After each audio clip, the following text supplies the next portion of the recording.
अगर हम लोग कोई भी ज़मीन खरीदते हैं एक व्यक्ति से, अगर दूसरा व्यक्ति ज़मीन खरीदता है तो उसके नाम पे जमाबंदी उसी समय कायम होता है जब उसका दाखिल खर्च कंप्लीट हो जाता है। ऐसे में बिहार में दाखिल खर्च प्रक्रिया जो है पूरी तरह से ऑनलाइन है। कोई भी ज़मीन का रजिस्ट्री करवाते हैं तो उसका जो दाखिल खर्च का प्रक्रिया है ना, उससे आपको गुजरनी पड़ती है।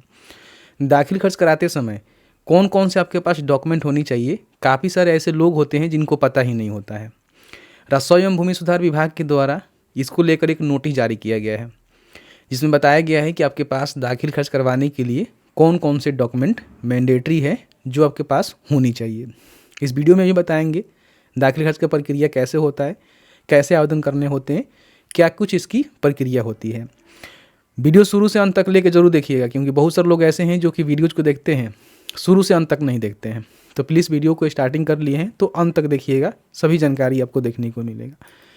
दाखिल खर्च के लिए आवेदन करने के लिए सबसे पहले आपको बिहार भूमि के पोर्टल पे आना होता है और यहाँ पे आपको देखने को मिलता है दाखिल खर्च आवेदन करें। ठीक है, इस पर क्लिक करके जो भी आप ज़मीन का रजिस्ट्री करवाते हैं उसका जो दाखिल खर्च का प्रक्रिया है ना, वो करते हैं, यानी कि आवेदन करते हैं। आवेदन करने के बाद इसका कर्मचारी के द्वारा जो है जाँच प्रतिवेदन CO को दिया जाता है। CO वेरीफाई करते हैं, फिर दाखिल खर्च प्रक्रिया कंप्लीट होता है और जो ज़मीन आप खरीदते हैं उससे ज़मीन की रकबा को घटाकर आपके नाम से जमाबंदी कायम कर दिया जाता है, जिसके बाद ज़मीन का जो मालिकाना हक है आपके नाम से हो जाता है। रजिस्ट्री करवाना ज़मीन खरीदना नहीं होता है। रजिस्ट्री की प्रक्रिया होती है कि आपके नाम से वो ज़मीन की रजिस्ट्री हो गई, लेकिन आपके नाम से उस समय जमाबंदी कायम होगा जब आपका दाखिल खर्च कंप्लीट होगा। कई बार दाखिल खर्च का फॉर्म भरते हैं, रिजेक्ट हो जाता है, इसमें डॉक्यूमेंट की कमी हो जाती है या फिर आपको प्रक्रिया पता नहीं होता है। तो इसीलिए इस वीडियो को देखिए, समझिए। अभी जो राजस्व एवं भूमि सुधार विभाग के द्वारा ऑफिशियल तौर पे नोटिस जारी किया गया है, इसमें बताया गया है कि आपके पास कौन कौन से डॉक्यूमेंट होनी चाहिए। देखिए, बताया गया है कि सबसे पहले खरीद, बिक्री, दान आदि, बदलैन, गिफ्ट आदि के लिए रजिस्टर अथवा ड्रम डीड आपके पास होनी चाहिए। ई ड्रीम जो डीड होता है ना, वो आपके पास होनी चाहिए।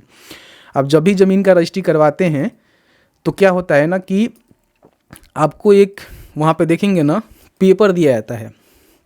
अगर आप ज़मीन खरीदते हैं, बिक्री करते हैं तो उसको रजिस्ट्री डीड के नाम से जाना जाता है। या फिर मान लीजिए आप गिफ्ट करते हैं, बदलैन करते हैं तो उसमें भी आपको रजिस्टर डीड ही मिलता है।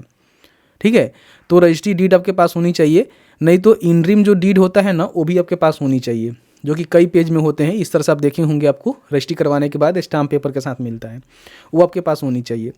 बंटवारा रजिस्टर्ड डेट से आपसी सहमति से बंटवारा एवं संबंधित कोर्ट के आदेश से बंटवारा की जो सहमति है ना, आपके पास होनी चाहिए।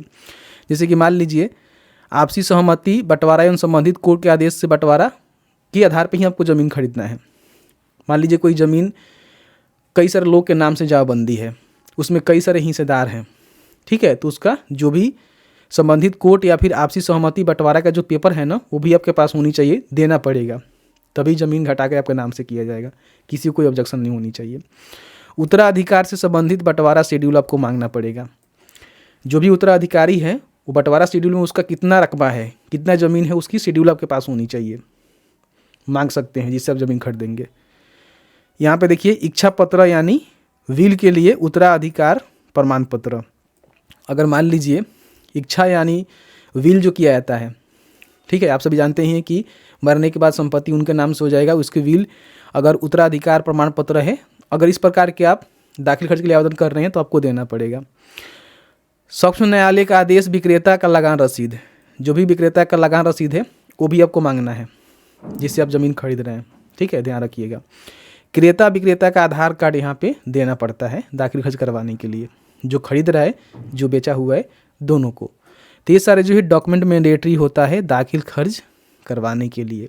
अब इसमें लोग क्या करते हैं कि रजिस्ट्री डीड दे देते हैं, बंटवारा संबंधित जो भी आपसी सहमति या फिर कोर्ट के आदेश से बंटवारा होता है उसका पेपर नहीं लगवाते हैं, जबकि ज़मीन जो है कई सारे लोगों के नाम से होता है। आगे चल के आप जैसे ही दाखिल खर्च के लिए आवेदन करिएगा, कोई ऑब्जेक्शन कर देगा कि नहीं मेरा इधर है, मेरा इधर है, इस तरह से है, उस तरह से है, फिर आपका दाखिल खर्च रुक जाएगा। तो ये पेपर आपको जमीन रजिस्ट्री से पहले बनवा लेना है, वो कोर्ट में ही बन जाता है, जहाँ से आप रजिस्ट्री करवाते हैं निबंधन कार्यालय में बन जाता है। फिर यहाँ बंटवारा शेड्यूल भी आप ले सकते हैं कि ज़मीन आप जो बेच रहे हैं वो शेड्यूल के हिसाब से आपका कितना है, आपका है कि नहीं है, उतना उसका चौहद्दी क्या है, उसके हिसाब से आपको देखना है। तो ये सारी चीज़ें हैं। तो कभी भी फॉर्म भरिएगा या फिर दाखिल खर्च के लिए आवेदन करिएगा तो ये सारे डॉक्यूमेंट प्रॉपर ढंग से रेडी करके स्कैन करके अपलोड करना है। आगे चल के कोई भी समस्या नहीं होगा, क्योंकि फॉर्म भरेंगे तो उस समय पूछा जाता है कि क्या आपने जो भी हिस्सेदार हैं उन सभी से सहमति लिया हुआ है, उसका सहमति पत्र आपके पास है। तो यही चीज़ यहाँ पे बोला जा रहा है। तो अभी तक आपने इन चीज़ों को नहीं समझा था, समझिए और फॉर्म भरने से पहले इन चीज़ों को ध्यान रखिए, ठीक है। बाकी यहाँ से दाखिल खर्च के लिए आवेदन कर सकते हैं, कहेंगे तो वीडियो ला देंगे कैसे भरना होता है, इससे पहले मैंने कई सारे वीडियो दिया हुआ है। आई होप आपको वीडियो अच्छा लगा है तो वीडियो को लाइक करें, शेयर करें, हो सके तो प्लीज़ हमें सब्सक्राइब जरूर कर लें।